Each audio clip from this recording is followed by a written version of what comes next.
ஒரு குடும்பம் நம் அனைவரையும் முட்டாளாக்க பார்க்கிறது. ஒரு குடும்பம் தமிழ்நாட்டையே சுரண்டிக் கொண்டிருக்கிறது.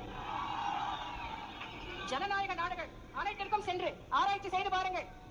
எந்த நாட்டிலாவது தகப்பன் முதலமைச்சர், மகன் துணை முதலமைச்சர், மற்றொரு மகன் மத்திய அமைச்சர், பேரன் மத்திய அமைச்சர், மகள் நாடாளுமன்ற உறுப்பினர், மகனின் மனம் கவர்ந்தவன் மத்திய அமைச்சர் என்று ஒரே குடும்பம் ஜனநாயகத்தின் பெயரால் இத்தனை பதவிகளை ஆக்கிரமித்துக் கொண்டு அழுக்கை தின்கின்ற மீன்கள் போல அதிகாரத்தை குதறி தின்கின்ற இது போன்ற குடும்பம் ஒன்று உலகத்தின் வேறு எந்த மூலையிலாவது இருக்கிறதா?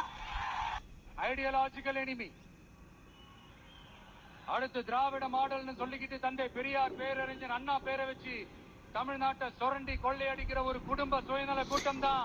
அப்போ பார்த்தீங்கன்னா ஜெயலலிதா அம்மா அப்படி சொல்லிட்டு போனாங்க. அதை பார்த்தீங்கன்னா தளபதி கூட கரெக்டாக இப்போ இருக்கிற அரசியலுக்கு தகுந்த மாதிரி இப்போ பார்த்தீங்கன்னா தளபதி கரெக்டாக தான் சொல்லியிருக்காரு.